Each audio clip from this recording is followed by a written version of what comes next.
Hola a todos. Hola. Hello Spain, hello UK, hello worldwide, hello Geshe. Yeah. Over to you. That's a short one. Yeah, so good evening, everybody here, and it's okay? Yeah, okay. Yeah. Okay, yeah.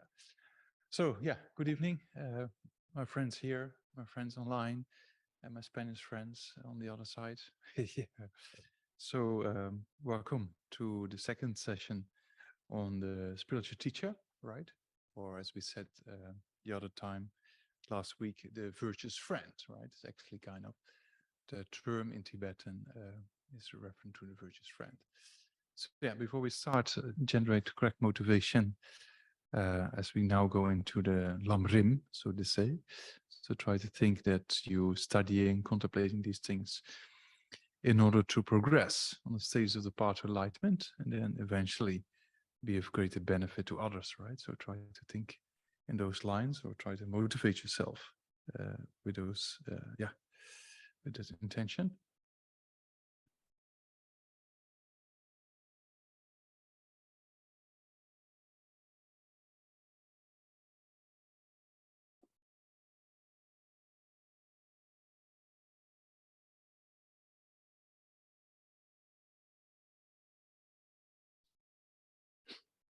And then in front, you can think there's Sakyamuni Buddha, surrounded by the masters of India, Tibet, and the other Buddhist traditions, if you wish, and surrounding yourself countless beings undergoing individual suffering, and have a wish to help them and to make an auspicious connection. To do that, you imagine you lead them in the three prayers we do together. Yeah.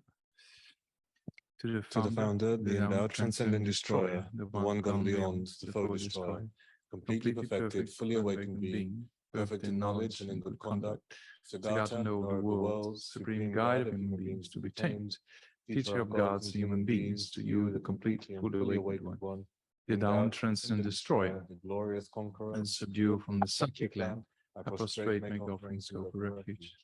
To the founder, the endowed transcendent destroyer, the one gone beyond, the destroyer, complete, perfected, fully awakened being. perfect in knowledge. Can you mute yourselves online, please? Perfect in knowledge and in good conduct. Siddhartha, knower of the world, supreme guide of human beings to be tamed, teacher of gods and human beings, to you, the completely and fully awakened one, the endowed transcendent destroyer, the glorious conqueror, the subduer from the Shakya clan, I prostrate, make offerings, and go for refuge. To the founder, the endowed transcendent destroyer, the one gone beyond, the foe destroyer, the completely perfected, fully awakened being, perfect in knowledge and in good conduct, Siddhartha, knower of the world, supreme guide of human beings to be tamed, teacher of gods and human beings, to you, the completely and fully awakened one, the endowed transcendent destroyer, the glorious conqueror, the subduer from the Shakya clan, I prostrate, make offerings, and go for refuge. The indescribable, inconceivable, and inexpressible perfection of wisdom, unproduced, unceased in the nature of space, object of the uniquely knowing transcendental wisdom, to the mother of the victorious ones, the three times I prostrate. Tayata gata gata para gata para samgata bodhiso. Tayata gata gata para gata para samgata bodhiso. Tayata gata gata para samgata bodhiso. Sangye chodan zoni zona. Janjo bado dani yazoji. Dagi jizo gibe dido. Dola penche sangye doba sho sangye chodan zoni zona. Janjo bado dani yazoji. Dagi Dola penche sangye doba sho sangye chodan zoni zona. Janjo bado dani yazoji. Dagi jizo gibe. Dola penche sangye doba sho.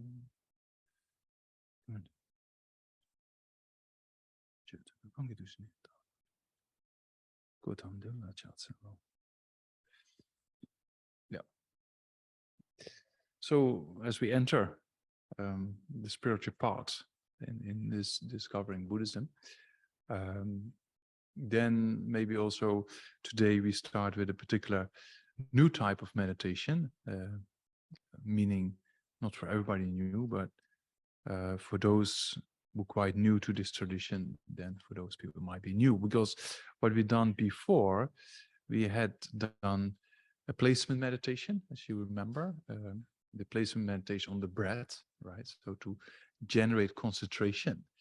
That's why we engaged in placement meditation. Yeah, without concentration, just to read a book by itself is difficult, you know, let alone meditating. So you need concentration. Yeah, so that's the first meditation we went over. Then concentration meditation, or samatha, developing samatha or samadhi meditation, as we call it, that by itself will not solve all our problems, right? Because we need concentration, but what happens with concentration meditation, as we saw before, you generate or you train two mental factors, right? Alertness and mindfulness, right? So if you sit down and try to concentrate on something, for example, as we did with the counting of the breath, yeah, then the mind goes outward sometimes.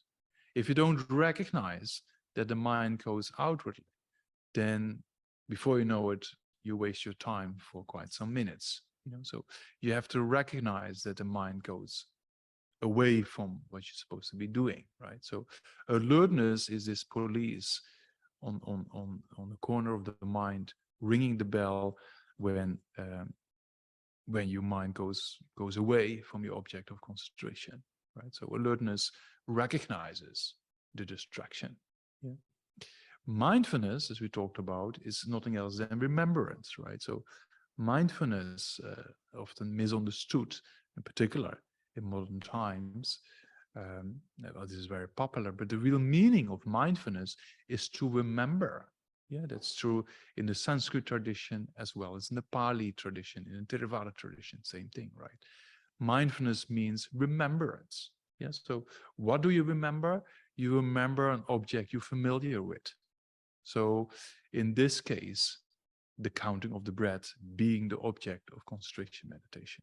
Yeah, so we need those two mental factors, right? Alertness that recognizes the distraction in the meditation, or when you read a book, or when you engage in an activity that needs concentration, work, or whatsoever. Alertness recognizes that you go away, that your mind is daydreaming, or your mind thinks about something else than work, or your mind is thinking about something else than you meditate upon. So alertness is this incredible important mental factor that recognizes the distraction.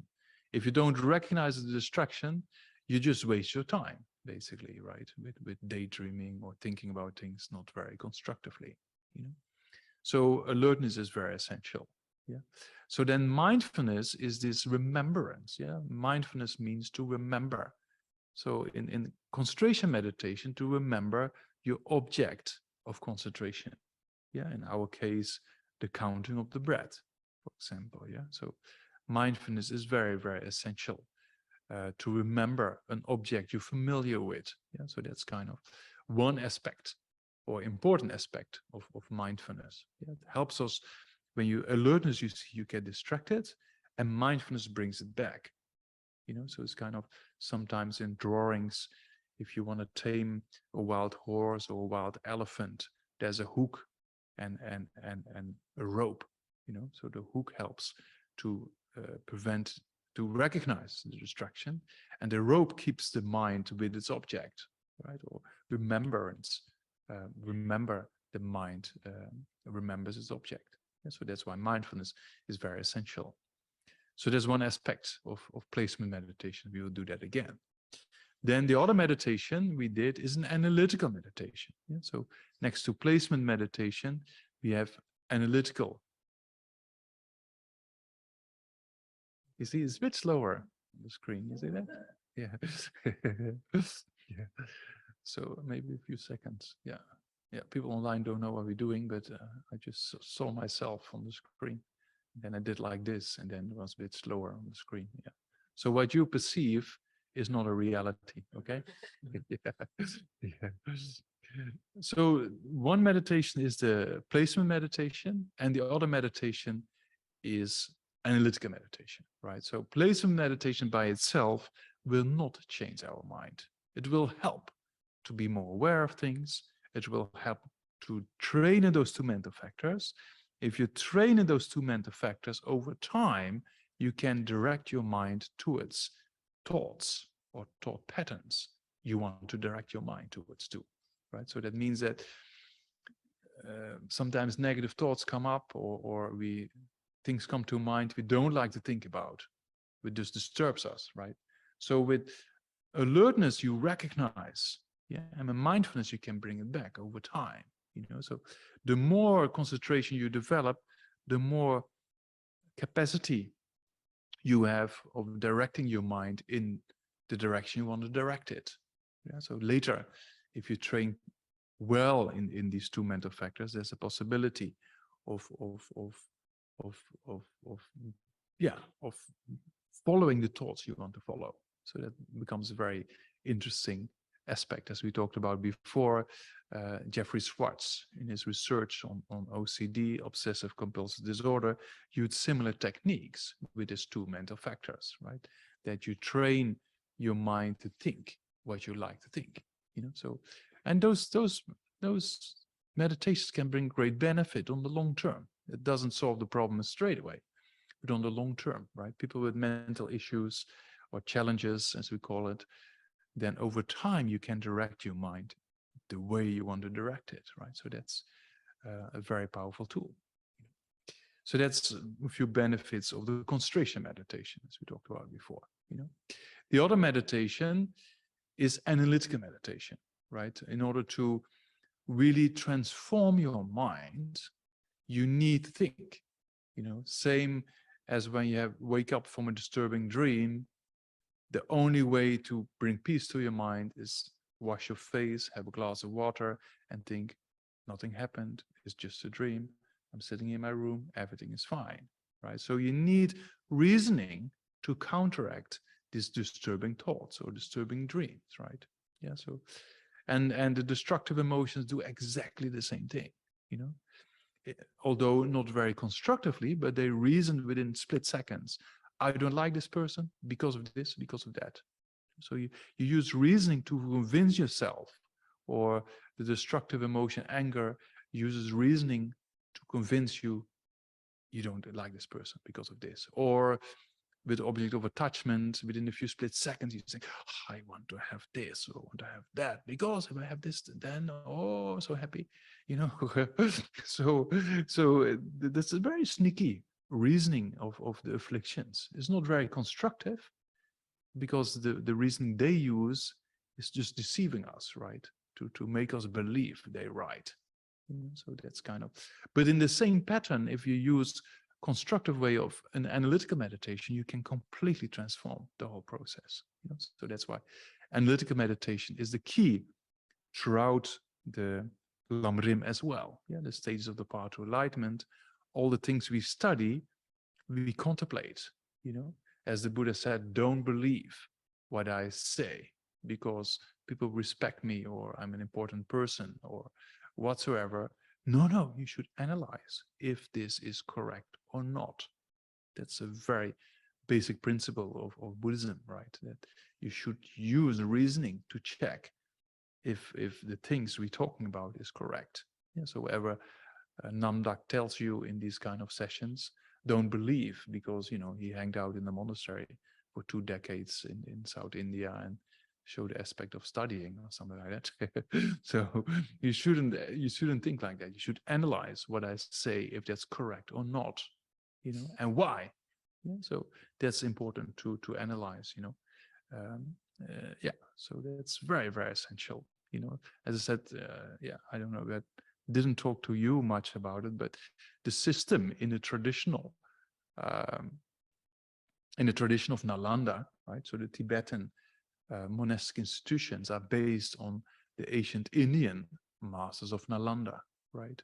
And that's based on a very strong sense or aspect of epistemology or reasoning.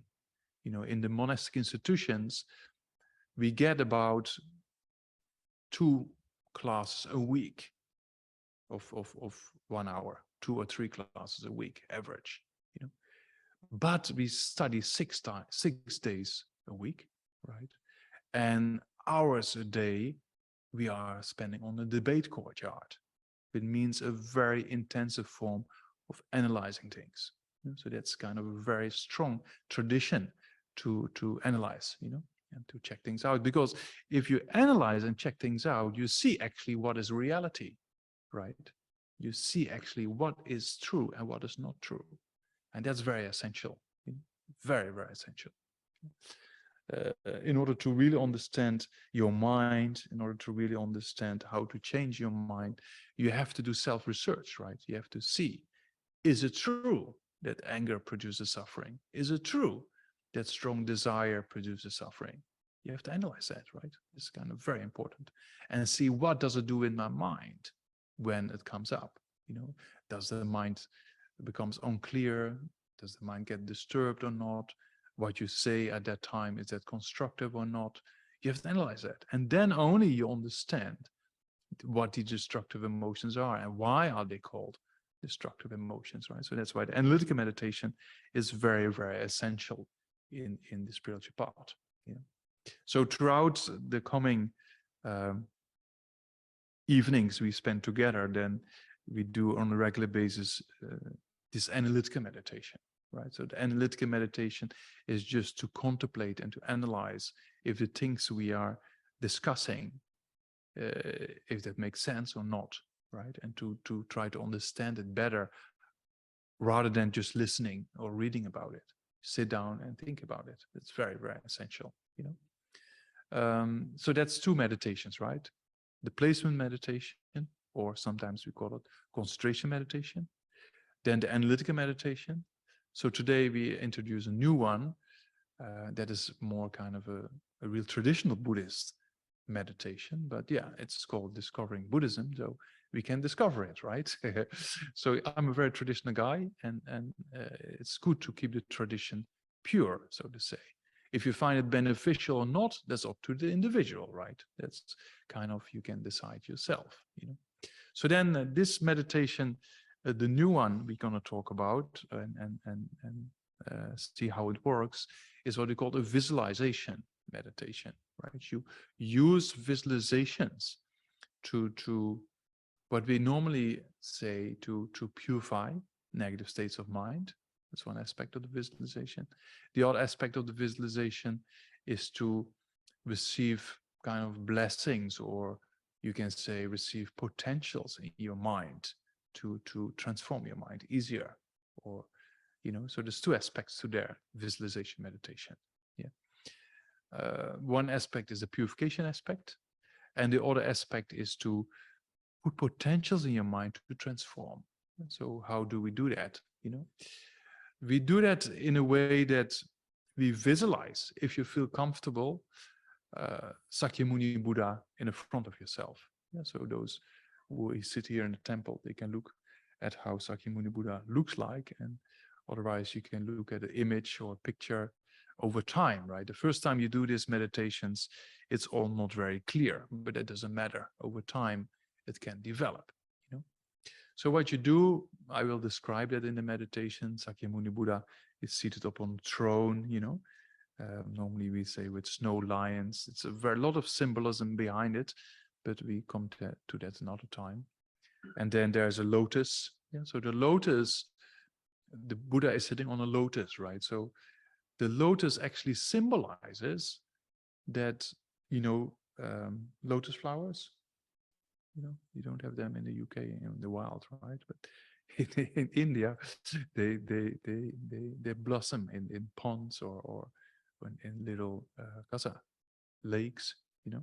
So they come from the mud, you know, from down below, and then they rise through the water, and then above the water they flower, right? Beautiful flowers, you know. So that means that the lotus flower is actually coming out of the mud of samsara. So samsara is then symbolized with the mud, and then the flower comes from that. The meaning, the Buddha is beyond samsara, right? The Buddha has achieved nirvana, right?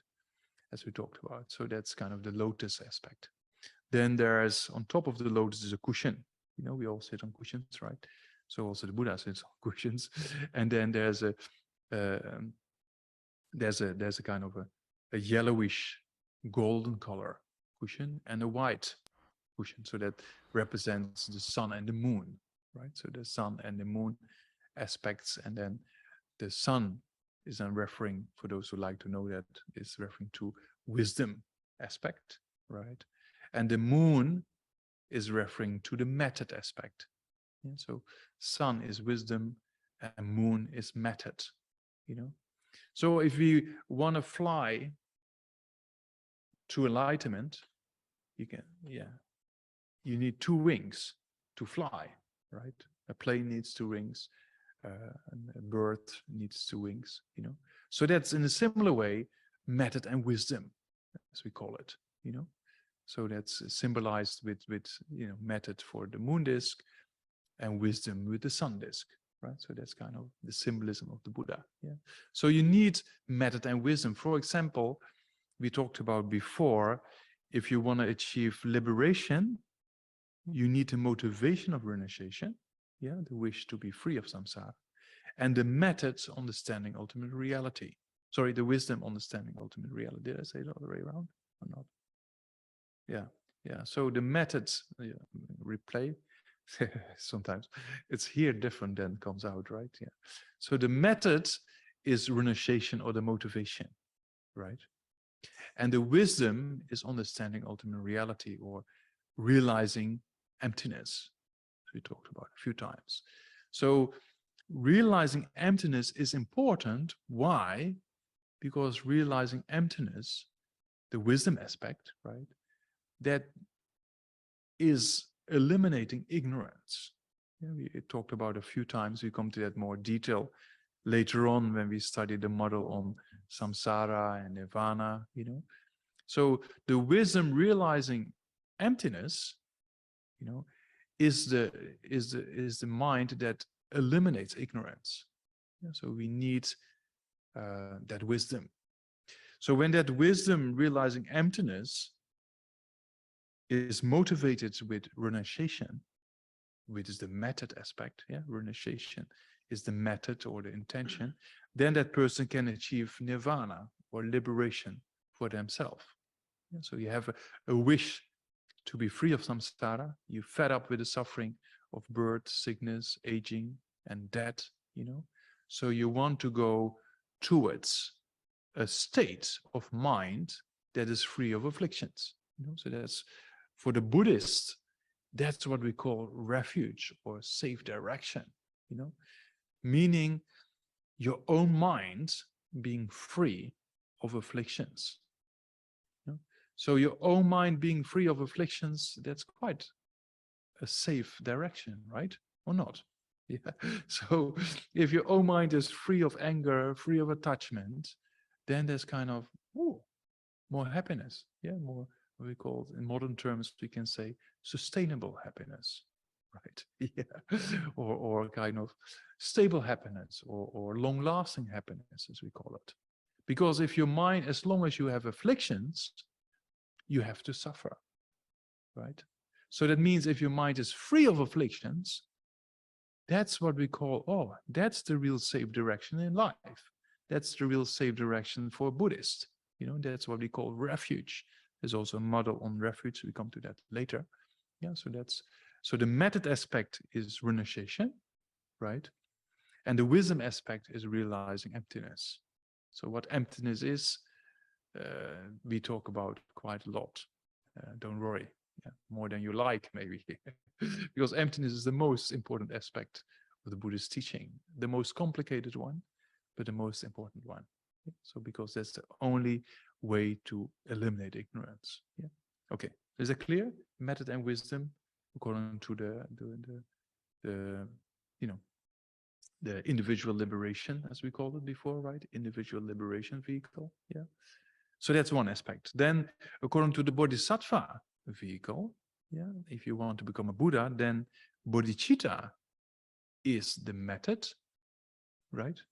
Yeah, in relation with the moon disk, and the wisdom realizing emptiness is the wisdom is, is the wisdom aspect. Yeah, so the two wings. So bodhicitta is a method, and wisdom, realizing emptiness, is the wisdom aspect. Yeah, you see those two aspects. Yeah. So in both vehicles, the individual liberation vehicle and the bodhisattva vehicle, you need emptiness. Why? Because you need to eliminate ignorance. If you want to have your mind to be free of afflictions, you have to eliminate ignorance. Yeah, we talked about that anger and attachment is rooted in a sense of I, right? Very concrete from its own side existing I or me or I am mine, you know?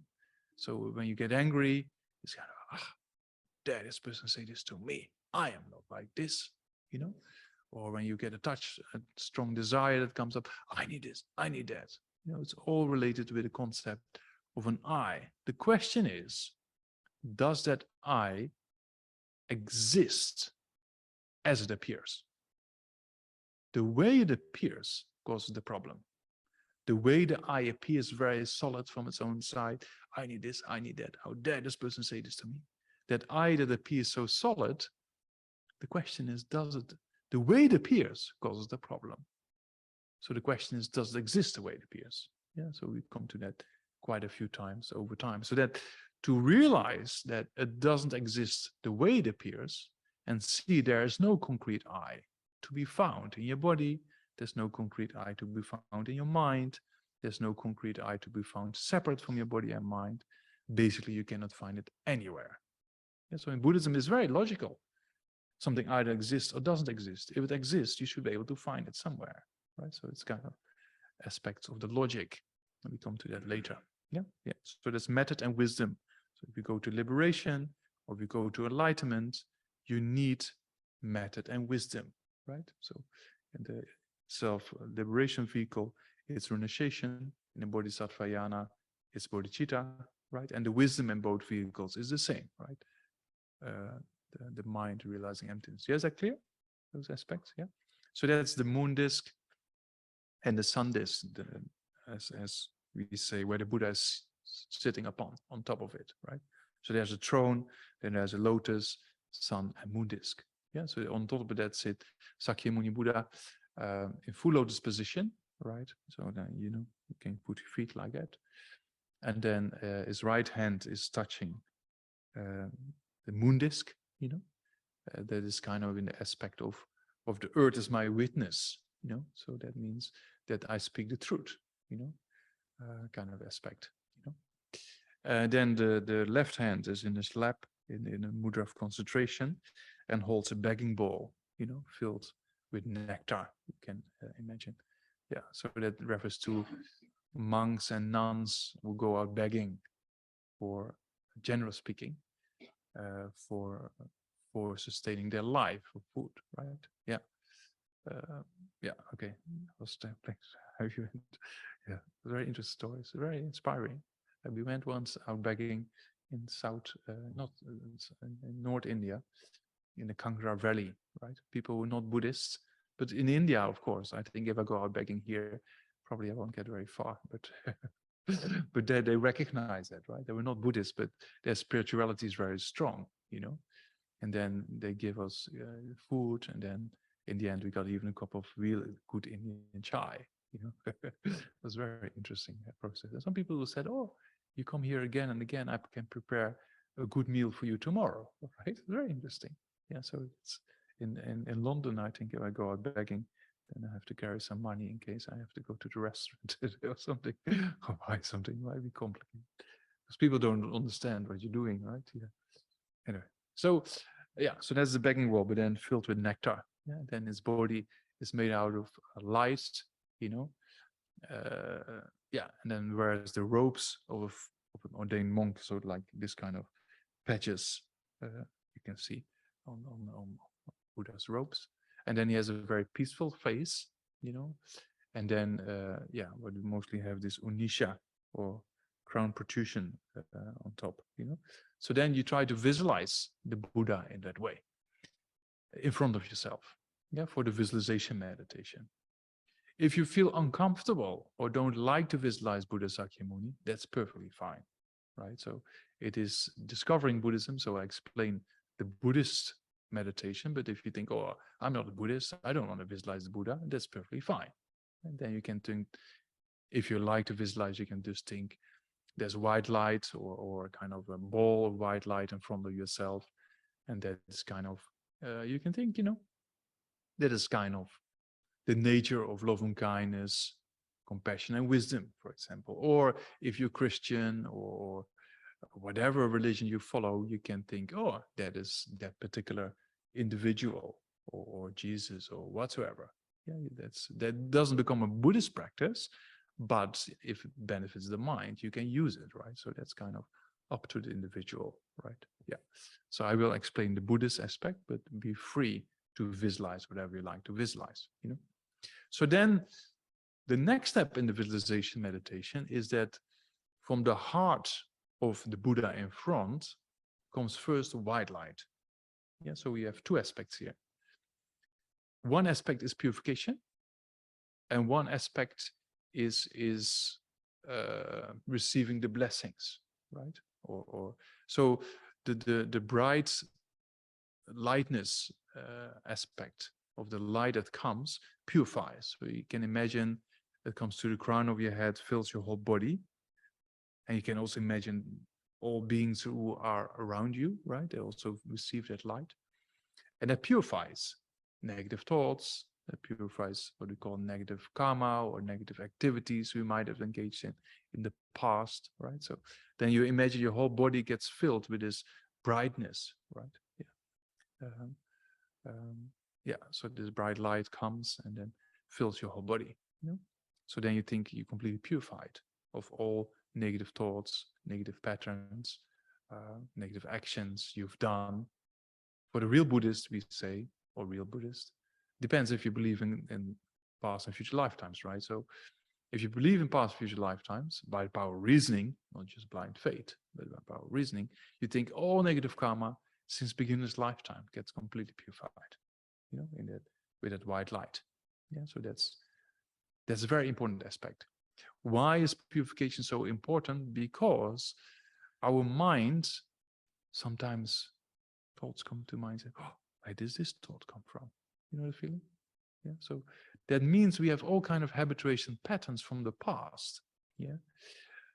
We're not aware of, but sometimes they pop up, So to prevent them from popping up in the future, if you do a lot of purification practice, then they will over time disappear, not within 2 years of the Discovering Buddhism course, but over a long period of time. Depends how long purification practice and how much you do, right? There's more intense, or not, I should say intense. There's more sophisticated purification practices, but we come to that later, Yeah, so this is very simple, find aspect. Yeah, so light comes from the heart of Sakyamuni Buddha to the crown of your head, yeah, and then fills your whole body, So that's the purification aspect. After the purification aspect is done, then you have from the heart of the Buddha, like golden nectar light comes.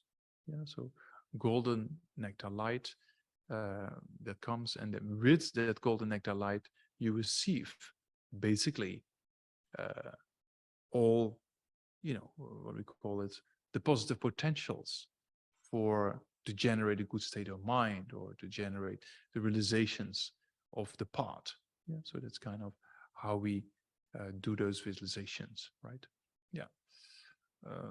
And then if you have done those visualizations, then, then you do analytical meditation after that. Yeah, is that a bit clear how we structure that? Yeah. So that's kind of the way we prepare our mind basically before we engage in the analytical meditation. So then with the purification aspect, you think, may all negative karma in general be purified, but also you think, may all obstacles be pacified. In particular, the obstacles that prevents me from getting this insight about the analytical meditation you're going to meditate upon. right? So don't worry about it. We go over this again and again, so you get used to it. But at least now you have the outline a little bit, right? Yeah. So in Buddhism, it's so rich, There's so many things you can do if you want to, But over time, you get used to it. So sometimes in the beginning, it's a little bit, it's quite a lot, but you just have to hang in there, and then over time you get used to it. And then I remember when I was in the monastery in the beginning, and in pujas, and when they recite all these prayers and everything, in the beginning also I got completely lost. I go, what? Because language was difficult. It's all in Tibetan, and then my mind is like a sieve. So memorizing things was for me also always kind of a challenge. And then you sit there, and then, but over time, then things start to sink, right? The coins start to drop, and you start to understand. So also, think like that a little bit. Have this kind of, easygoing aspect of, okay, try, and then next time try again, and slowly you get used to it, So that's the visualization of the light rays. And the light rays in general are of the 5 colors of light, right? But then the first one is more in the aspect of whitish color, and then the second one is golden light, golden aspect, or yellowish, light. Yeah, is a bit clear or not? Yeah. Okay. So, and then after that meditation, the visualization meditation, then you sit and you do the analytical aspect. And so last week we talked about the needs and importance to rely upon a teacher. And why is that so? Because if you just read a book, you get something out of it. It's quite dry, right? If you attend a class, things become more clear. So that's kind of one aspect that we talked about. Another aspect is also that, over time, if you receive a kind of transmissions or more, personal instructions or whatsoever, then it shapes the mind in a particular direction, right? Where you don't really get, but just reading a book, Yeah, so there are various aspects, and it's true. Every form of education, it's good to get an explanation of somebody, right? Rather than just reading a book, right? So you see there's various aspects why there is an importance of depending on a particular person as a guide, And then over time, then there can be greater benefits if you decide, or first you have to check and analyze the teacher, as we talked about, and then later on, when you feel ready and you see the person has the qualifications, then you might decide to choose or to take this person as a teacher or something like that, right? As we discussed. Yeah. So that's the kind of things we discussed last time, and see the importance of that. Yeah. So we do a short analytical meditation on that. So then you actually digest that material a bit. Yeah. Yeah. So ready? Then same as last time, we explained how you can sit, right? You can sit on the floor, or you can sit on a chair. That doesn't matter, The main thing is in these meditations that your spine is straight. Yeah. And as we said, your head is halfly bent so that the crown of your head and your spine makes one particular line. Yeah. So that has to do with the energies in the body. Yeah. And that supports the mind, So if the energies in the body are at peace or kind of harmonious, then also the mind, it's easier to be more peaceful or harmonious, right? Yeah. So yeah, that's how we sit. We explained the posture before, right? And then the first thing we do is the concentration meditation. So to repeat, we count the breath. Yeah. So when we count the breath, then you don't force. It's just natural, right? So that means you count every in-breath as 1, then out-breath as 2, and you count from 1 to 10, and then you start over counting.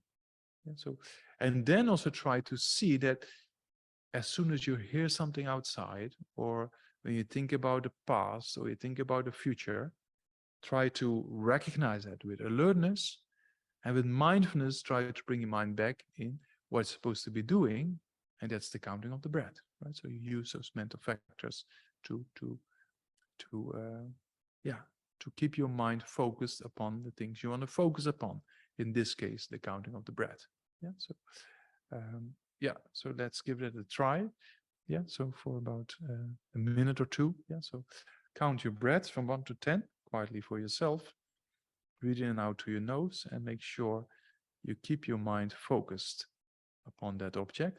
As soon as a thought comes up, don't pay attention and bring it back with mindfulness, right? Yeah. So let's do that for about a minute or two. Yeah.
So then when your mind is settled down a bit, right? Then imagine, if you feel comfortable like that, right? Imagine in front of yourself Sakyamuni Buddha, or else you can just visualize the ball of bright light, something like that, you know.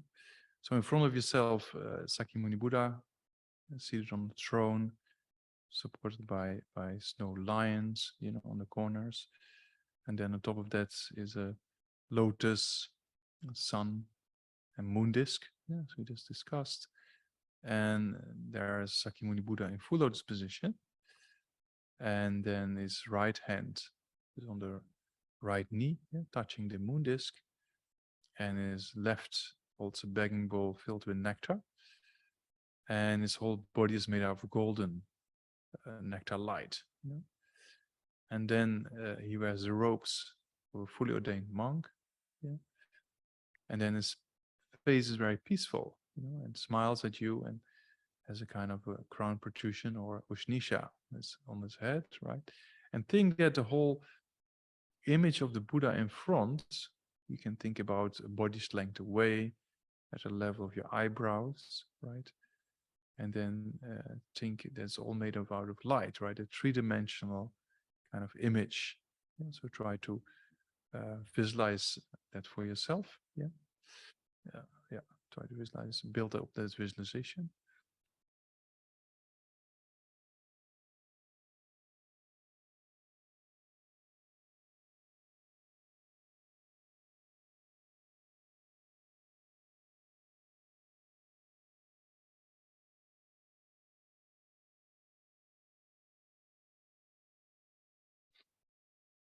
And then you think that surrounding yourself are countless beings undergoing individual sufferings, right? And focus upon their suffering and think, I really have to help them.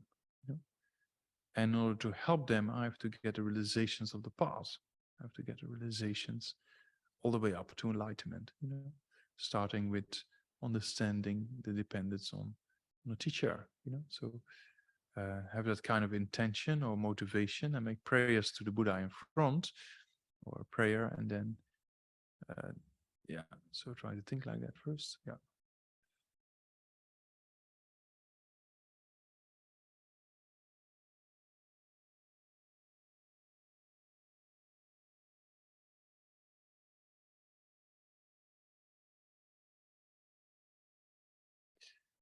And then the Buddha is very pleased with our intention, and then from his heart comes this bright nectar light, yeah, to the crown of all sentient beings, including yourself, and that purifies all negative karma, all negative thoughts created in the past, right? And also removes all obstacles to understand the things we are contemplating, you know. So do this visualization of this white or brightness or you know, whatever bright light you like to choose. That's from the heart of the Buddha in front to the crown of yourself and all sentient beings. And then bestows this purification aspect, right? So let's do that for about also a minute or two. Yeah.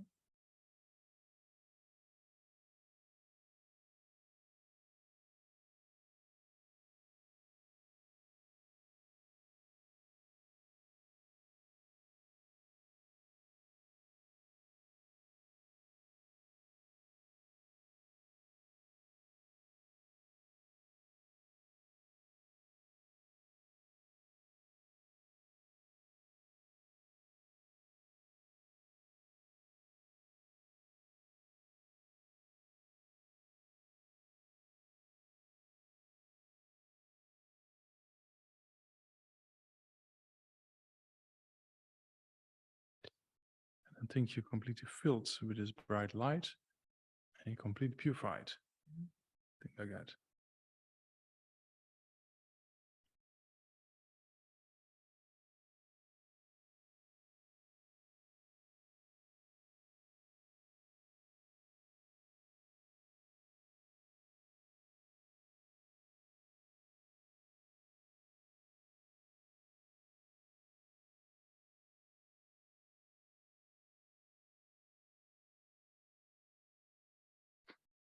And then again, with intention, wanting to help those countless beings surrounding yourself, you make a prayer to the Buddha in front and you request blessings and inspirations to develop your mind, to get understandings of the stages of the path. You know?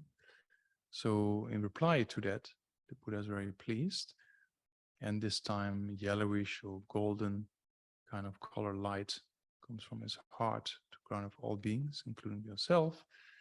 This bestows kind of a blessing in this sense, put potentials in your mind to get understandings of the topics we have to contemplate, we have to understand, you know. So yeah, let's do that visualization also for about with this golden nectar light from the heart of the Buddha to your crown and crown of all beings, also for about a minute or so. Yeah.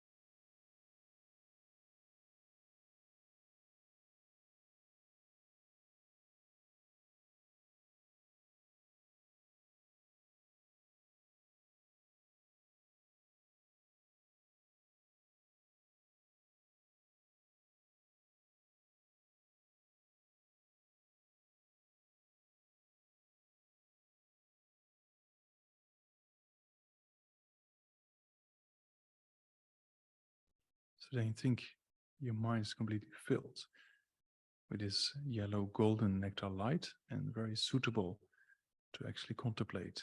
Yeah, the clarity comes to understand things we analyze, right? So I think you're completely filled with this golden nectar light.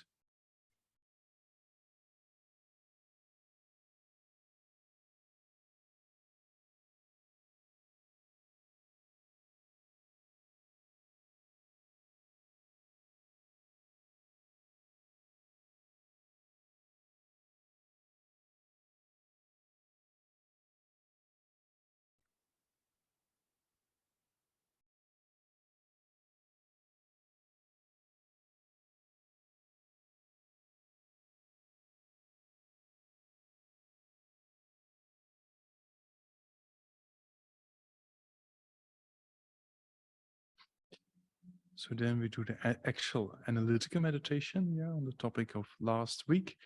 So think that there's an importance to depend on a teacher, so analyze that. And why is that so?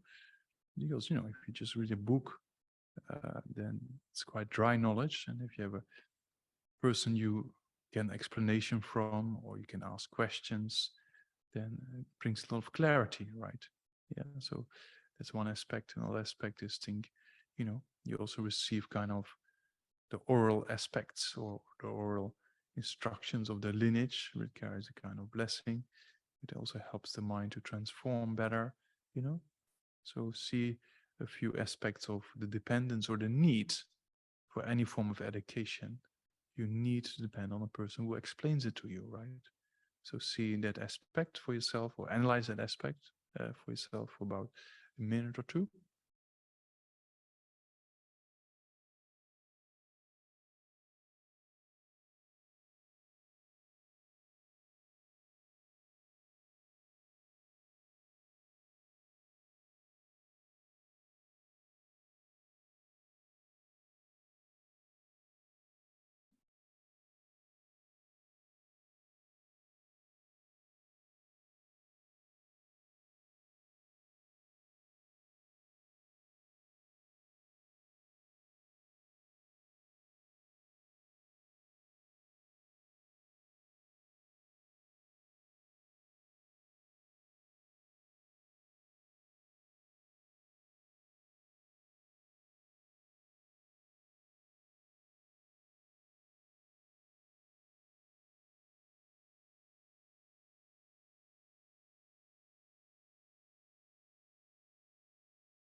And then try to come to a conclusion here also, right? To see, yes, there is a need, to depend on a teacher for explanation and clarity, and then come to that conclusion and then focus on that conclusion for about half a minute.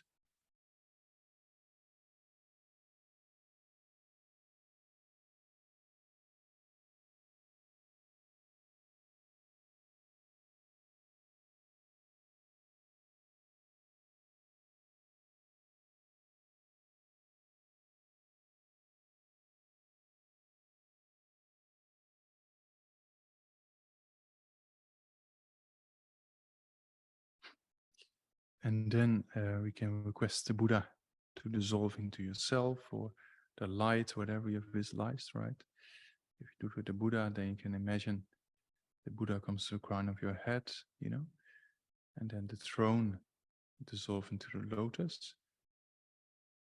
And then the Buddha also facing the same direction as you are facing, and then become smaller and smaller, like the size of your thumb or something like that, even smaller than that, and then descends to your crown all the way up to the level of your heart, and then becomes one with your mind, you can think. Yeah. So you can do that dissolvement as conclusion.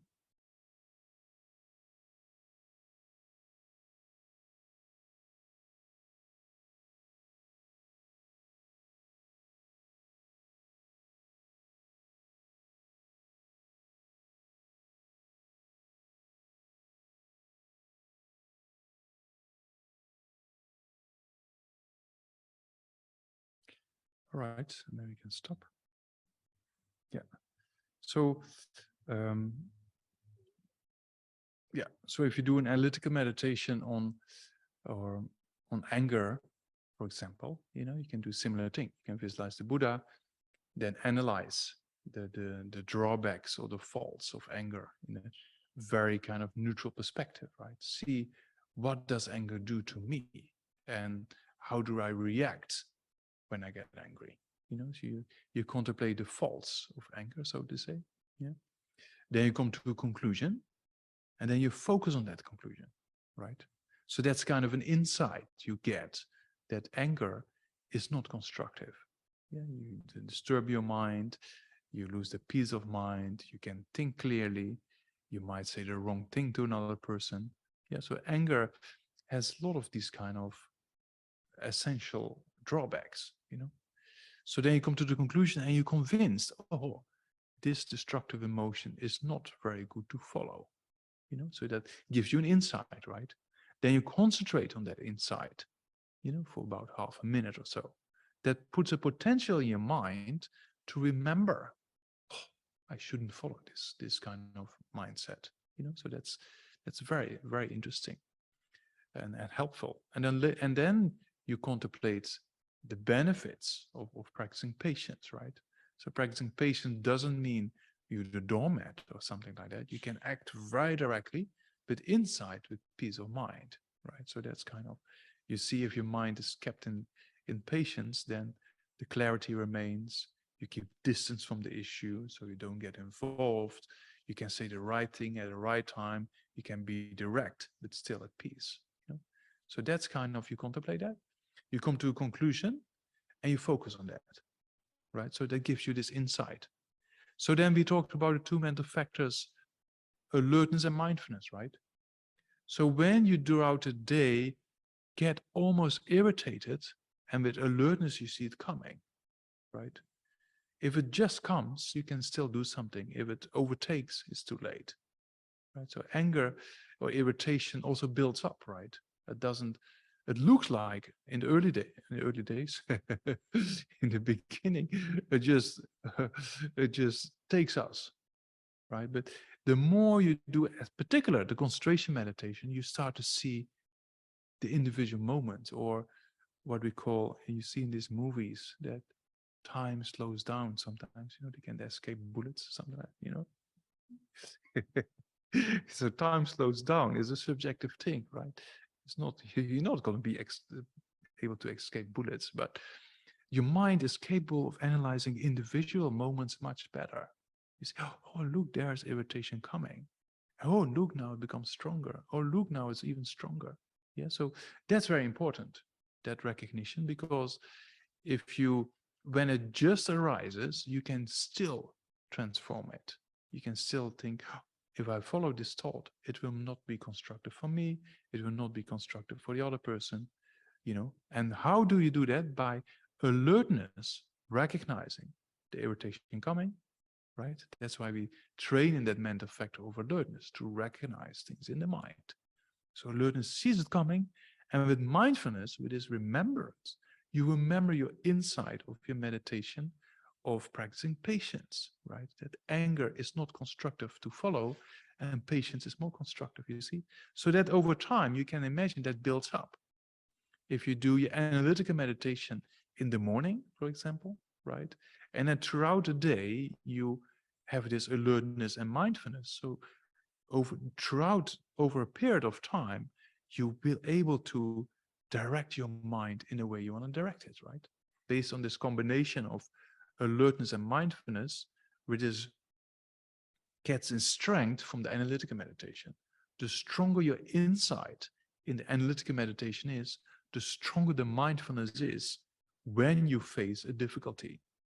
When mindfulness is strong, you can convince yourself not to follow this thought and to follow something else. You see? So that's a very powerful technique if you put some effort. Yeah, it's not that you know, with one meditation it's going to solve all your life problems. That's not going to happen. But if you put effort over time, for sure it's going to change. For sure you can transform the mind. For sure you can generate more constructive ways of thinking by the power of your analytical meditation and by the power of these two mental factors, right?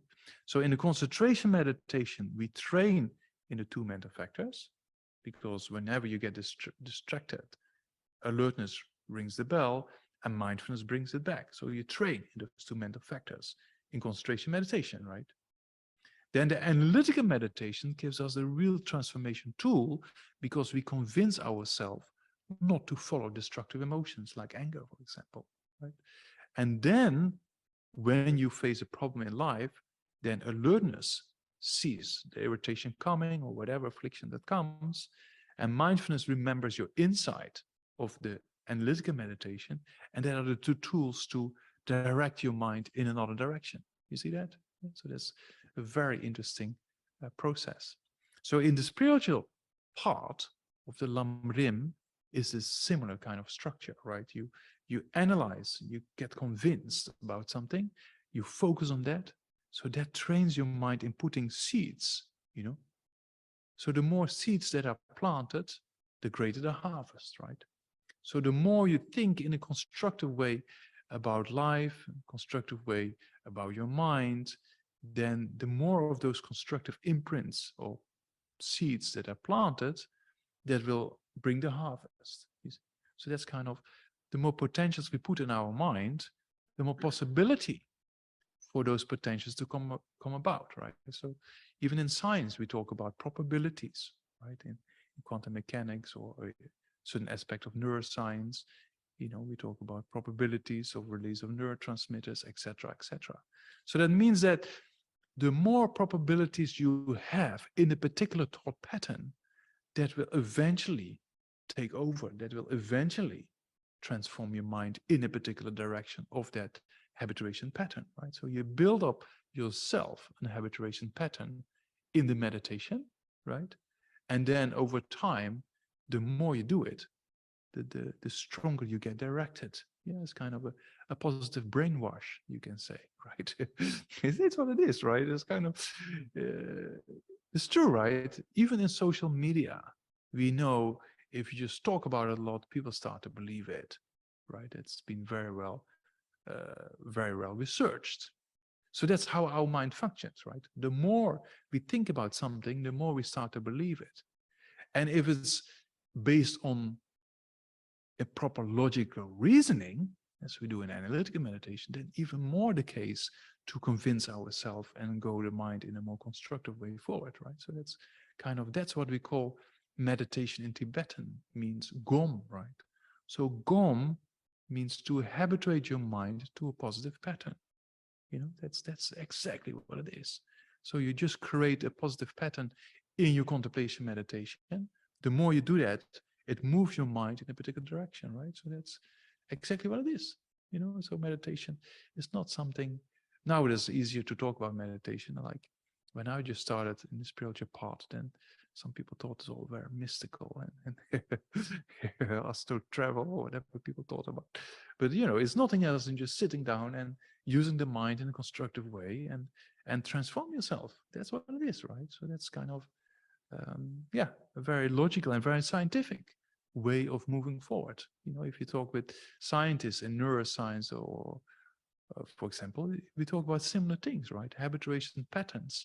The more you build it up, then things become automatically, right? So we talked about it with a few examples in OCD with Casa, Leonardo DiCaprio in the movie The Aviator, right? That before the screening, he didn't have an OC problem.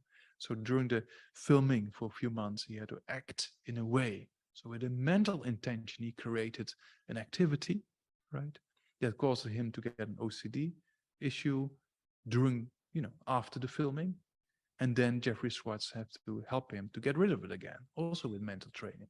It's very interesting how by the power of habituation pattern, first the brain, because that's that you can measure, right? The brain changes in and got this OCD issue. And then with the same mental attitude or training, then you got rid of this OCD. Yeah, so you see the mind is capable of changing the brain, right? As we talked about a few times, you know. So yeah, that's the power of meditation on the long term. You know, we have seen a lot of very interesting research with these Olympic meditators, right? Who have done a lot of meditation, and they produce gamma waves never measured before in the human brain, which is very, very interesting material, you know. Anyway, we talked about it quite a few times before. Okay, yeah, so that's a little bit about the meditation. Is it a bit clear? Yeah, we go over this meditation on a regular basis, so you get used to it over time, right? Okay, then the actual topic for today is, I mean, actual, yeah, depends on what you call actual. but yeah, that was on my schedule, is the last time we talked about the general aspect of the need of the teacher, right? And we talked about importance of checking the teacher, very essential. If you have a sickness, you go to a doctor, you get a second opinion, you check, right? So basically we're all a bit sick, right? We're all sick of the mind, in the sense that we have destructive emotions we're going to want to get rid of, and we want to train our mind in a way to be free of afflictions. So the doctor to depend upon for something like that is yeah, you have to really check, right? Because it's even more than just a simple sickness, right? It's very important to check the teacher. We talked about it quite elaborately. And also we talked about the qualifications of the teacher, right? So that's also very important to study and to see if the teacher has those qualifications or not. Yeah. Okay. So then today we go about the advantages of reliance on the teacher. Yeah. Okay. Where's that drink? Good. Yeah.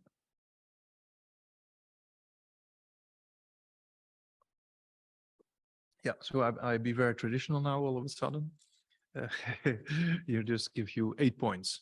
Yeah. So 8 points that actually explains the benefits of reliance on a teacher in the context of the Buddhist spiritual path, right? So that's also, you have to know, because it's discovering Buddhism, right? Okay. And also in other traditions, you see same thing. No? In the Hindu tradition, for example, I have a lot of friends in India who are Hindu practitioners, and also there you can see there's an important aspect, yeah, of a teacher. Yeah. Okay. So in the Buddhist context, then we talk about 8 benefits to depend on, yeah, if you depend correctly. So initially, first you have to analyze a teacher. Then after some time, when you feel ready, it's all from the student point of view, right? There's never from the point of view of the teacher, or are you ready? You my disciple now. That's not proper, right?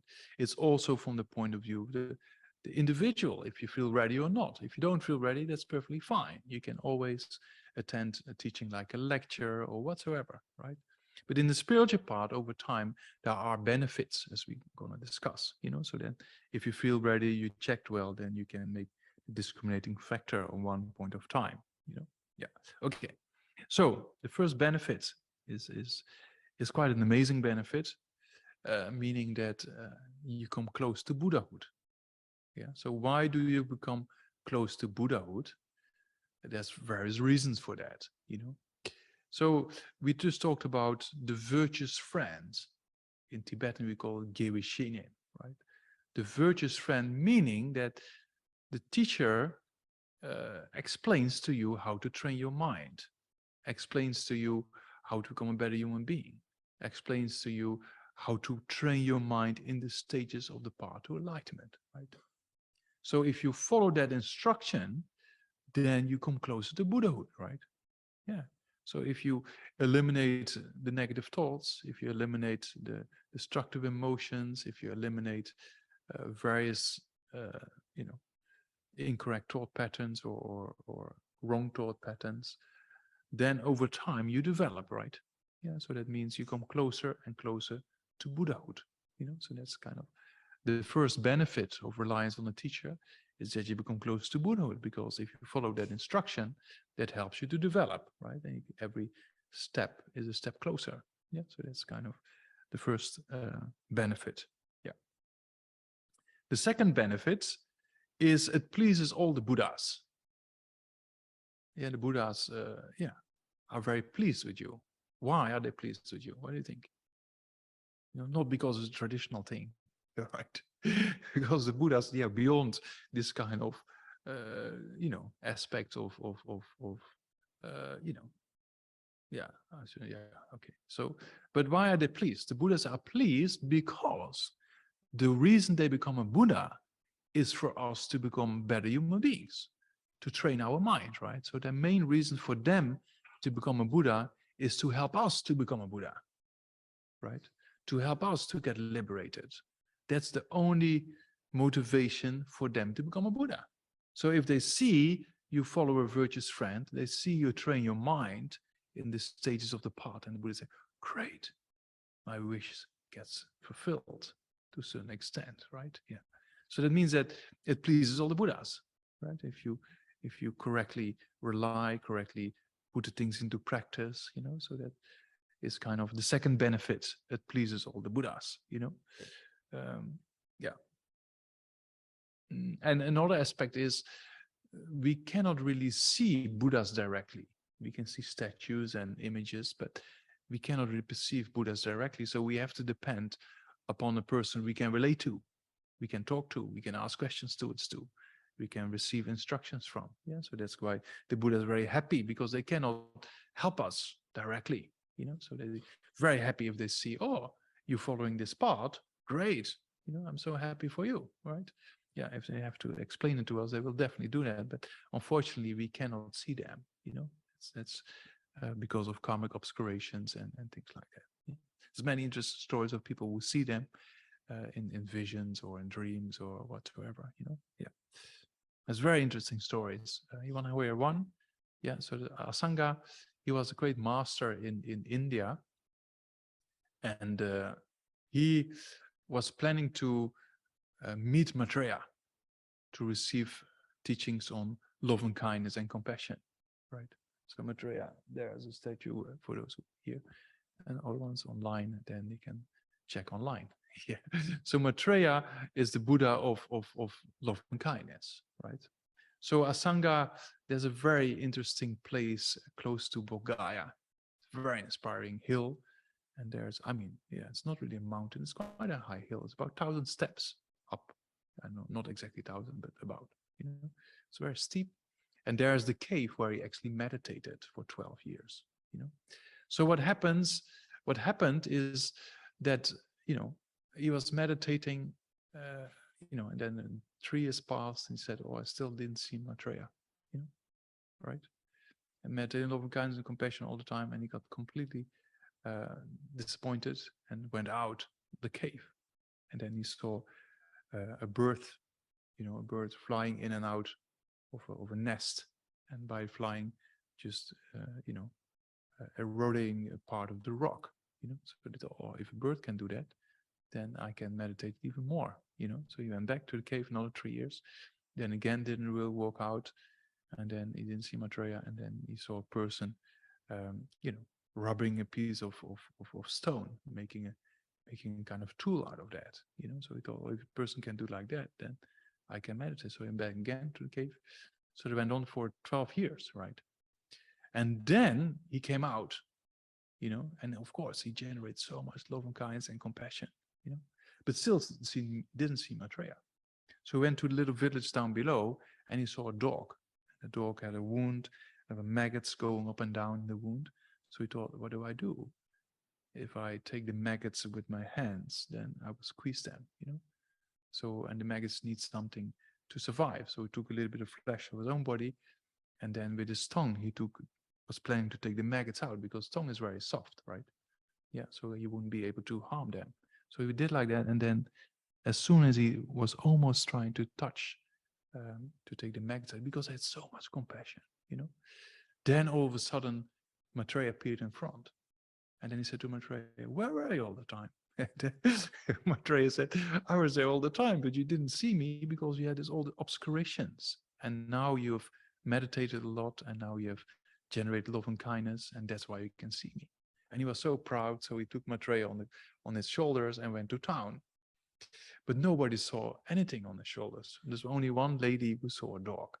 So that means that, yeah, sometimes we cannot really see things if your mind is not pure enough, right? So we can see the Buddhas, and that's why the Buddhas are very pleased if you attend classes and you develop your mind, right? Yeah. Anyway, so that's kind of, there's many stories like that. It's a very traditional one, but yeah, sometimes also to discover them, right? Yeah. Okay. So it pleases all the Buddhas. Benefit number 2. Benefit number 3 means that,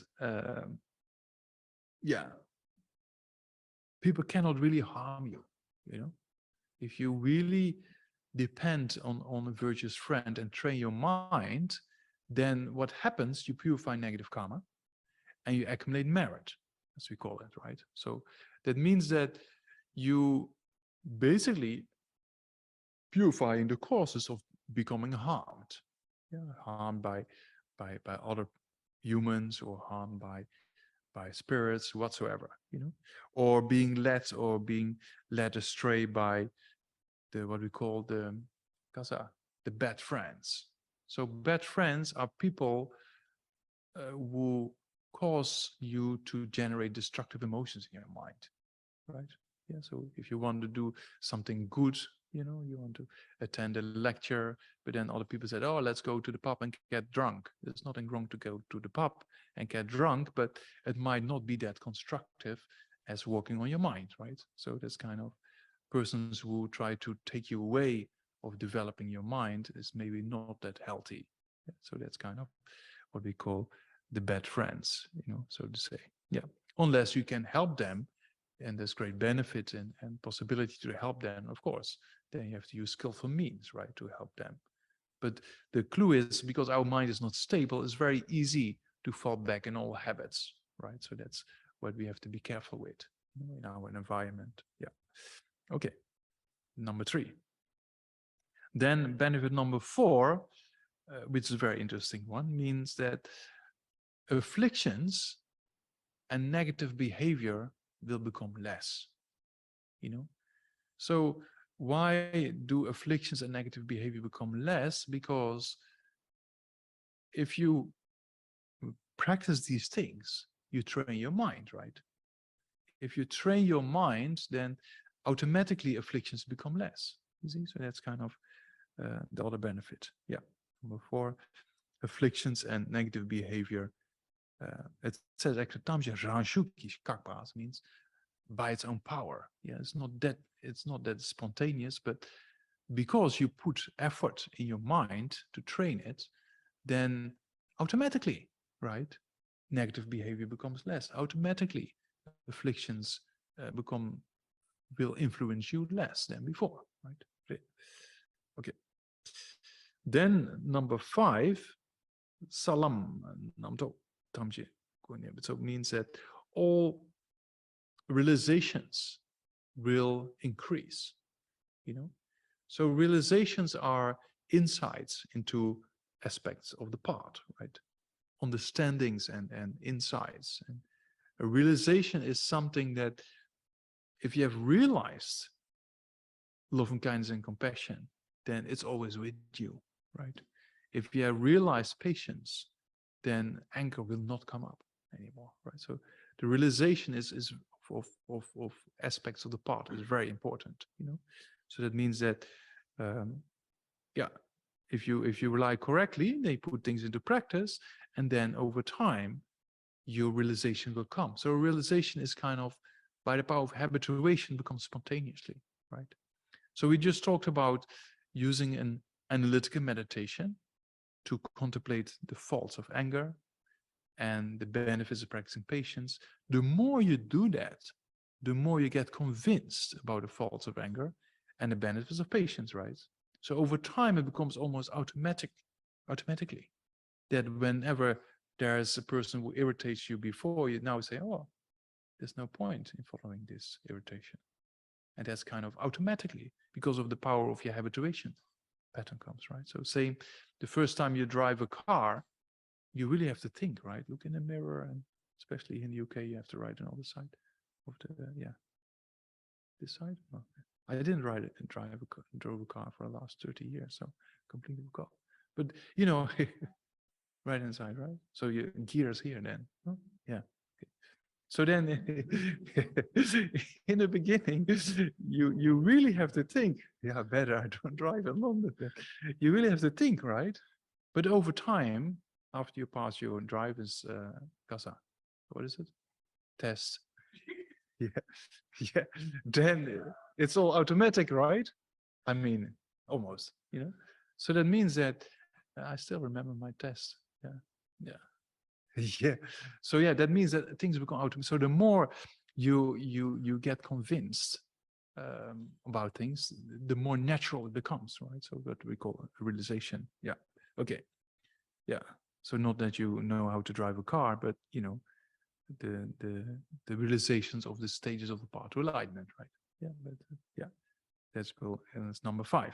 Yeah. Then number 6 is that in all future lifetimes you will never be parted from the virtuous friend. This is a big bonus, because if we have another life and we want to progress, it's important to have somebody who can help us, right?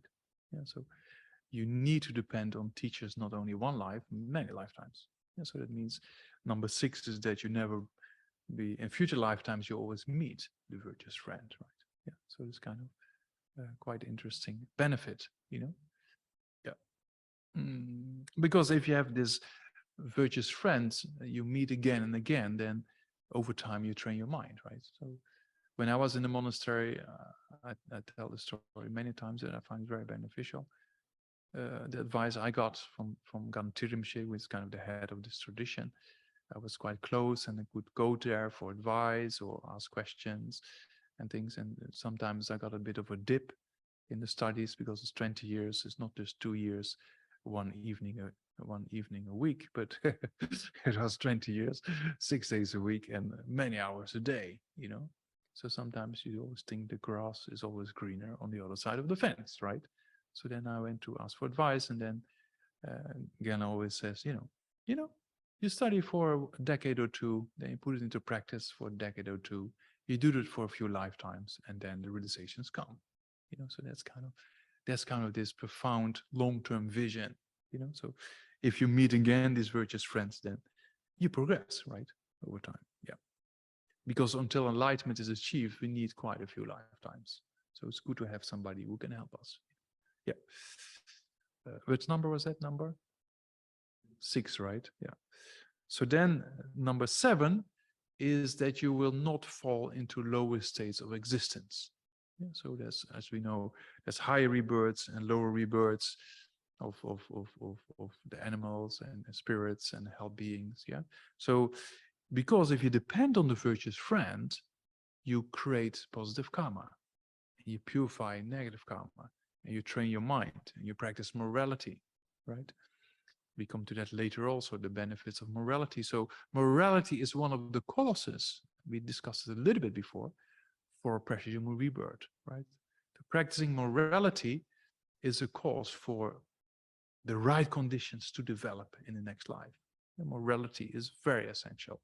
It's not only just not harming others and not harming yourself, but also it builds up a potential to go in that direction in future lifetimes, never to harm others and yourself, right? So that means it creates incredible potential. By depending on the virtuous friend, you hear about morality, you hear about the importance of practicing morality, and then you put it into practice, and then you don't fall into lower states of existence, right? That's benefit number 7. Then benefit number 8 is a very tricky one. It says all temporarily and ultimate aims or wishes will be fulfilled. Yeah, so all temporary and ultimate wishes will be fulfilled in the context of the Buddhist practice, right? Not to get a new car or to win the lottery, or it's good to win the lottery if you use the money in a constructive way, right? So that's true, and you can see temporarily ultimate aims will be fulfilled. I've seen many projects that if you follow certain forms of advice or practice, because certain teachers, they have insight into law of cause and effect. You know exactly, if you do this, you can meet that, or if you do this, that can happen. So to make one story, to clarify that, when I was in the monastery for quite some years, in the early days, the conditions were quite tough and rough. We didn't have a shower. In 1997, I was just with a water pump, old school, with a bucket, So, and the toilets, I won't tell you how they look like, but it was very simple because it's kind of a refugee settlement, right? Yeah. So it's quite rough form of conditions, So then the idea came to build something also, especially also for Westerners, because they come from this, luxury habituation, and then they come to the monastery and they find it always difficult.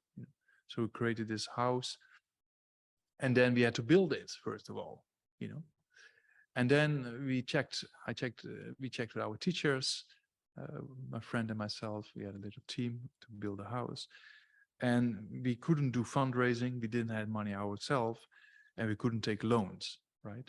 So then we had a little bit of money raised, but not enough, and that was before the internet. So we couldn't do any fundraising via the internet or social media or whatsoever. So then we just thought, okay.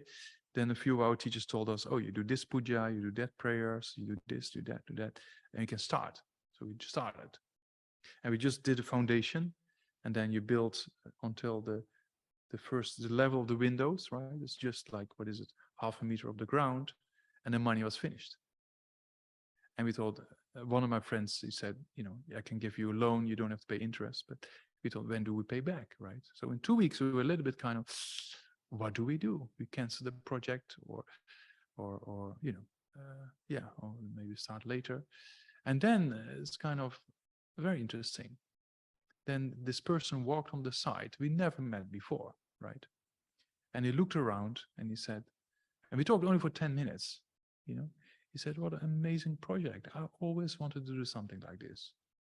Can I be of any help? And he paid for the whole completion of the building, including library, including temple, including kind of little altars in every room. So it's amazing, So that means that sometimes, if you, it's not always the case, but then it looks like things go smooth, So that's kind of one of the benefit number 8.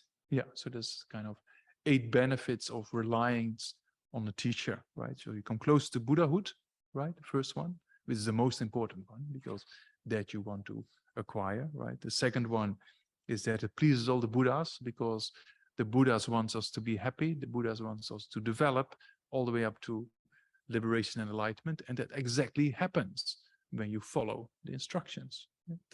Then number 3 is that bad friends or harmful beings cannot really harm us, because we have a lot of merit, because we follow the instructions. So, and we purify negative karma, and that creates that particular harm. Yeah, so that get pacified. Yeah, and then number 4 is that afflictions and bad behavior will stop, because if you follow the instructions, you will train your mind, right?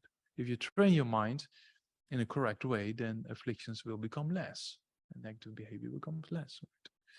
Yeah, then number 5 is the realizations will come, right? And they will increase, And then number 6 is that in all future lifetimes, you never be parted from these virtuous friends. Yeah. And then number 7 is you won't fall into lower states of existence. Yeah. Because you practice the instruction, which is mainly based upon morality, and morality helps us not to create negative karma. And because of that, you don't fall to lower state of existence, right? So morality is the key for higher rebirth and liberation. Yeah.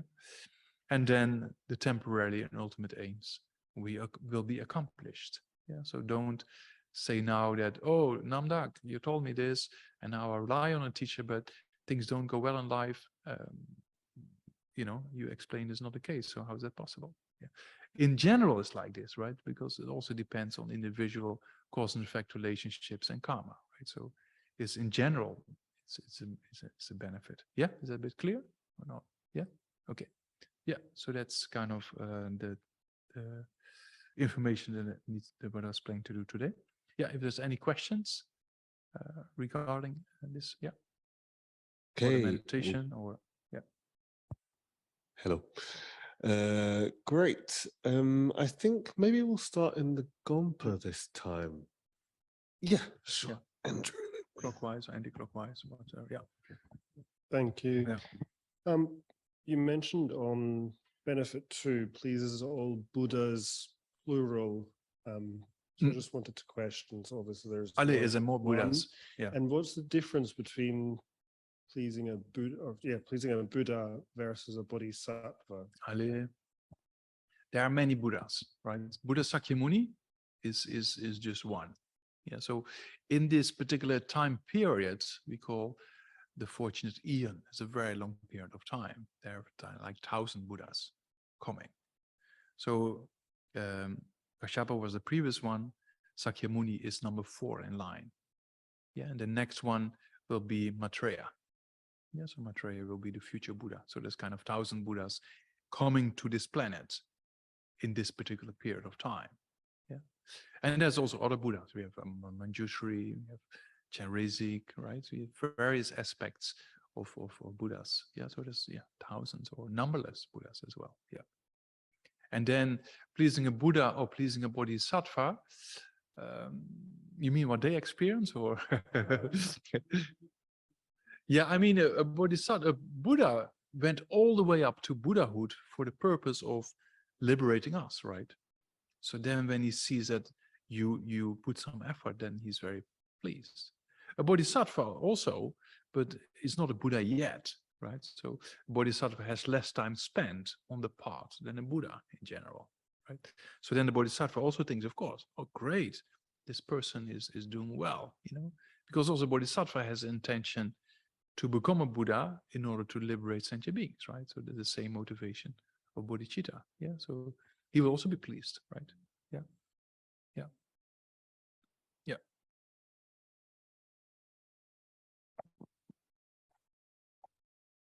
Thank you for coming today. Basically, I would like to know why what's the difference between anger and frustration. Between anger and frustration. Anger and frustration, because it can be quite similar sometimes.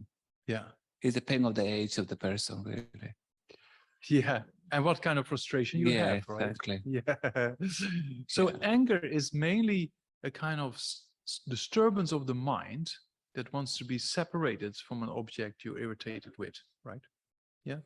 So then, because you cannot get separated, then frustration can come after that. Yeah. Yeah. So, or sometimes you get frustrated with a person and then anger follows. Yeah. Yes. So there's kind of two-way traffic, probably. Yeah. Thank you. Yeah. Yeah.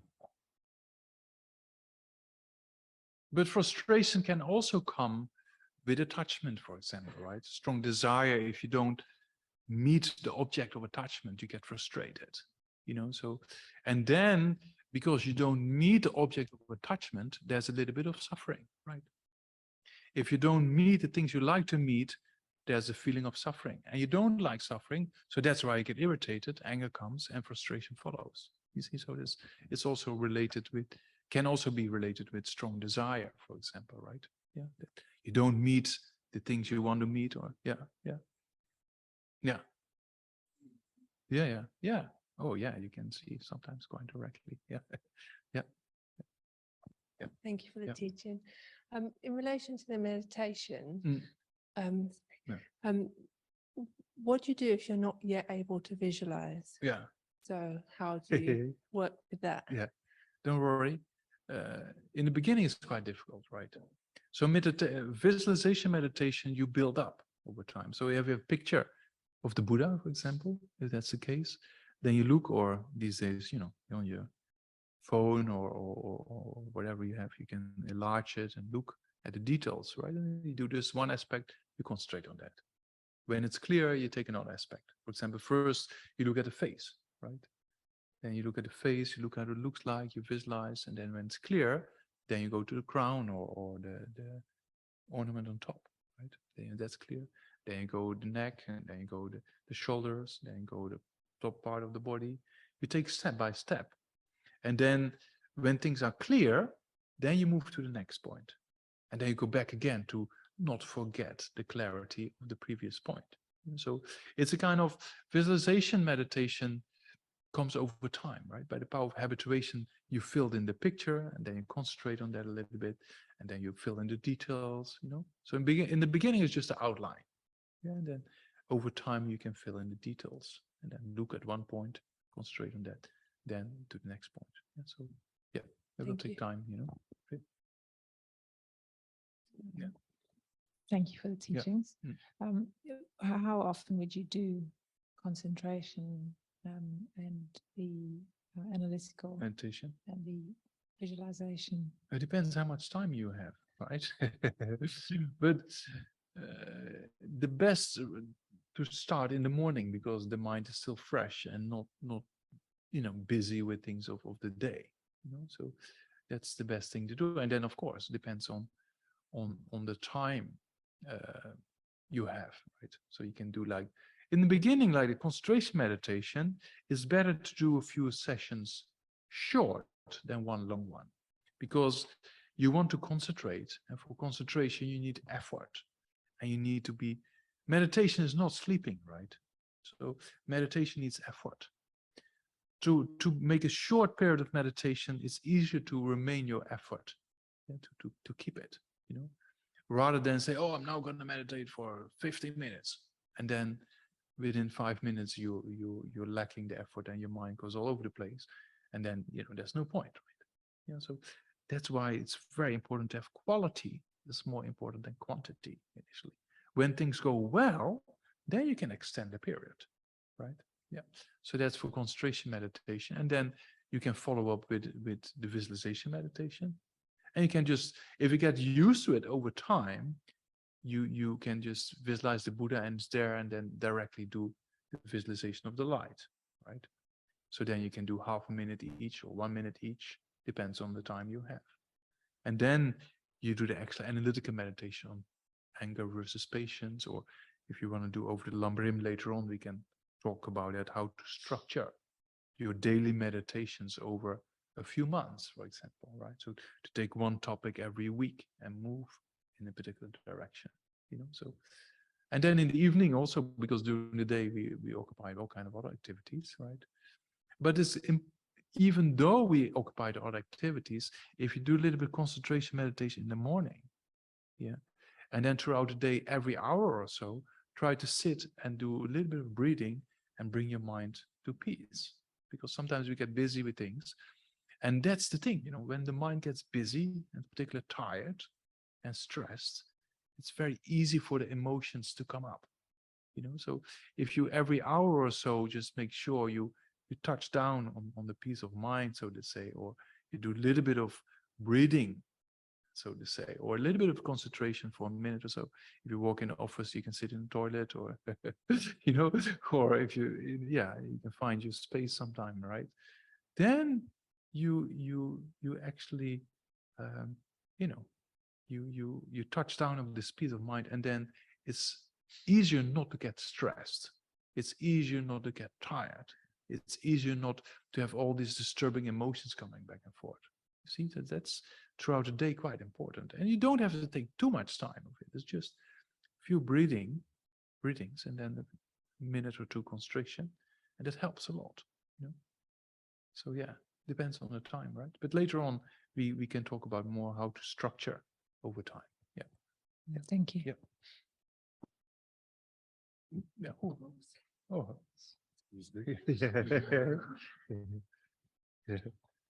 Anybody else? Okay, online. Abelardo. Thank you. Hello, Geshe. Hello. My question has to do with this idea of rebirth and going into lower realms or higher realms, or human.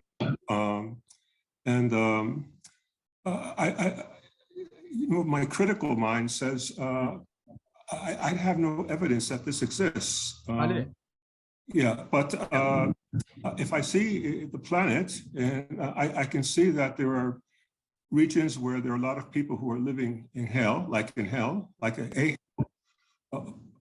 people, other regions or same, where people are very hungry and thirsty. And animals are all over the place, and they're killing each other and eating each other. Yeah. I know where the human realm is. That's obvious, but I don't know where the semi-gods and the god realm are, nor do I know about the form realms and the formless realms. I know that there's an alternative interpretation that these are states of mind, basically not real areas. So what is your take on this? And not really my take on it. I mean, partly, but also the scriptures, but yeah, I mean, you ask your critical mind, you debate with your critical mind, why do they exist or why do they not exist, and what are the reasons, right? That's important to investigate. Same for reincarnation and rebirth. You don't have to accept it straight away, but you should check it out and analyzing it. Either exists or it does not exist, and what are the reasons for it to exist, and what are the reasons for it not to exist, and you analyze those reasons, and then you check what is more valid or what makes more sense. Yeah, so with rebirth, we talked about quite a bit in the past about children remembering previous lifetime, right? The research by Professor Stevenson and his student Jim Tucker. There's a lot of very interesting data being collected over 40 years of research and still ongoing, right? So that's very interesting research by itself.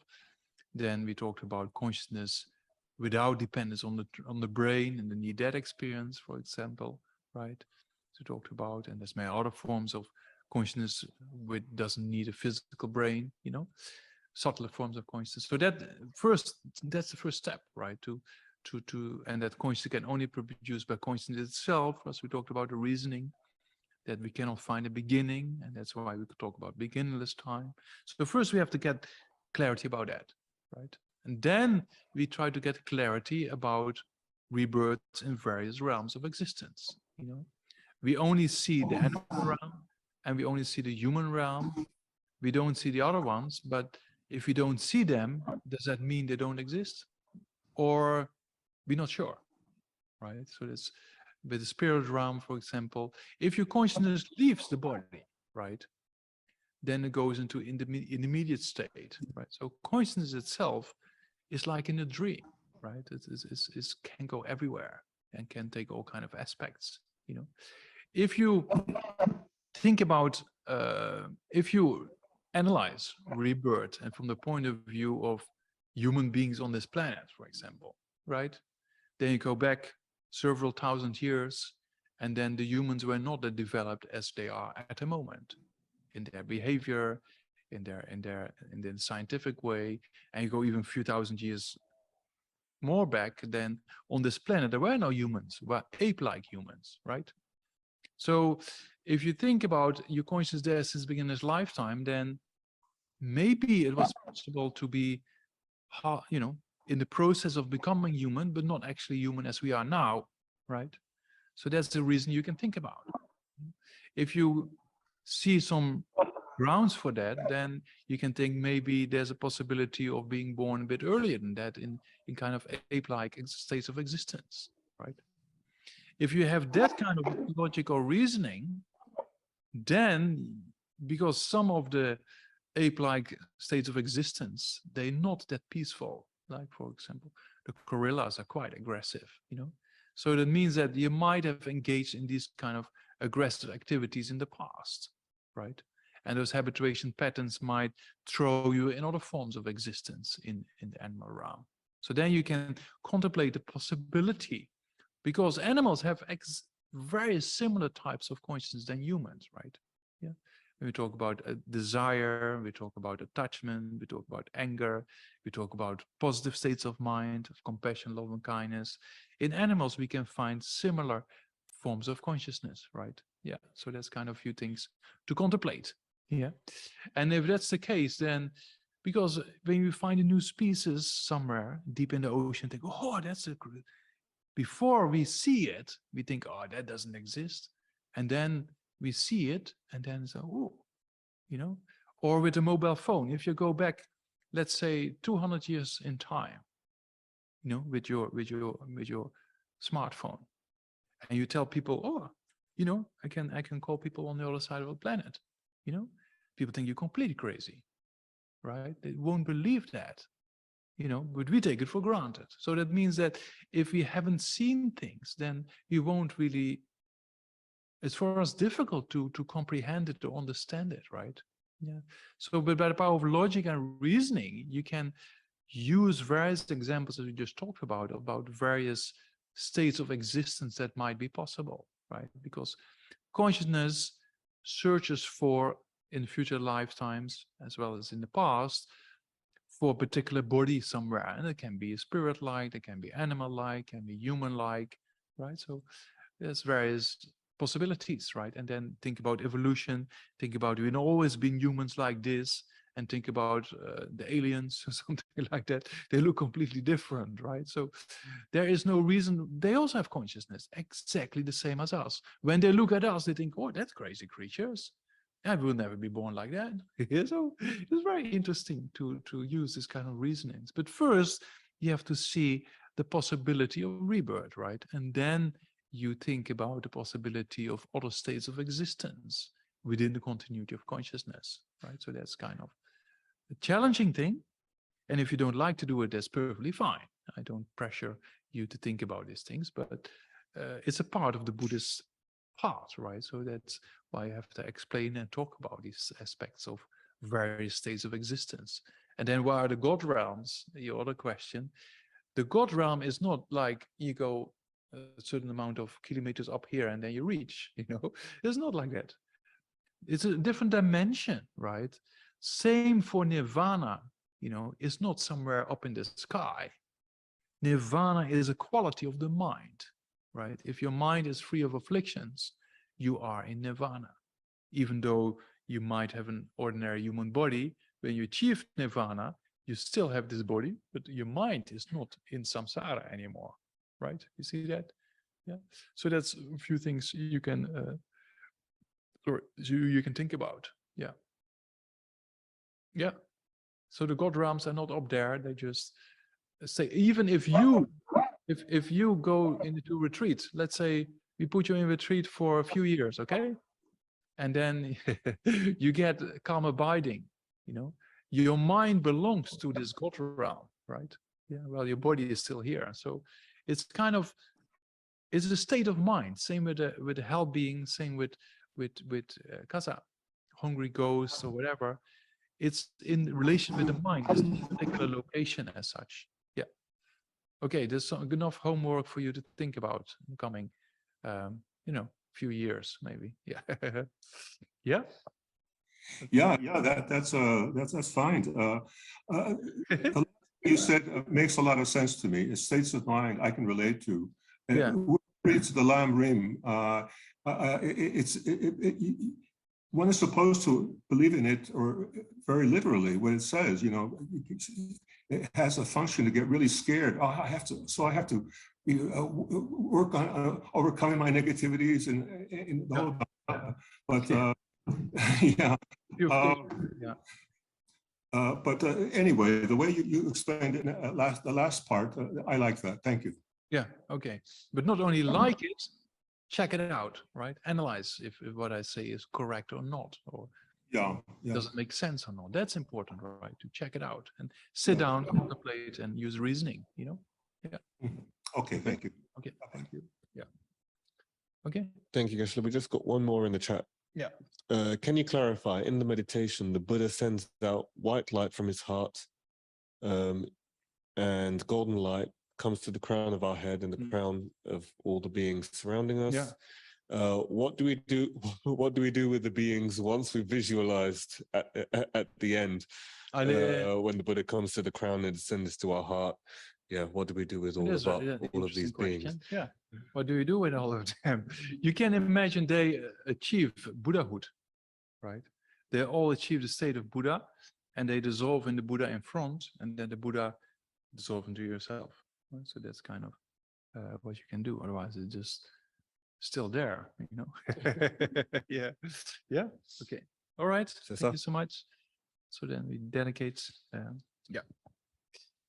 The merits. So merits we talked about a few times is kind of an accumulation of positive potentials or virtue or causes for happiness, right? That's what we call merit. So then we like to direct that in the future to develop our minds in a very constructive way. So that's why I make dedication, right? For the spreading of the teachings, enlightenment of all beings, and the two bodhicittas, right? Yeah. Okay.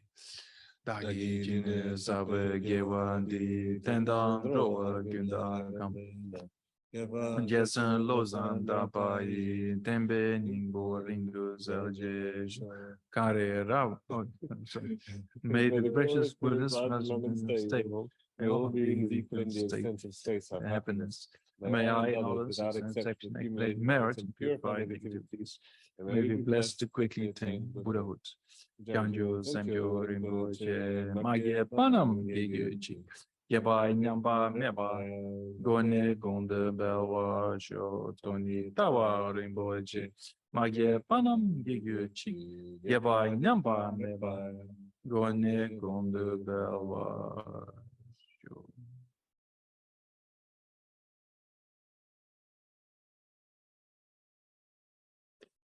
Okay, thank you so much. Yeah, see you next week.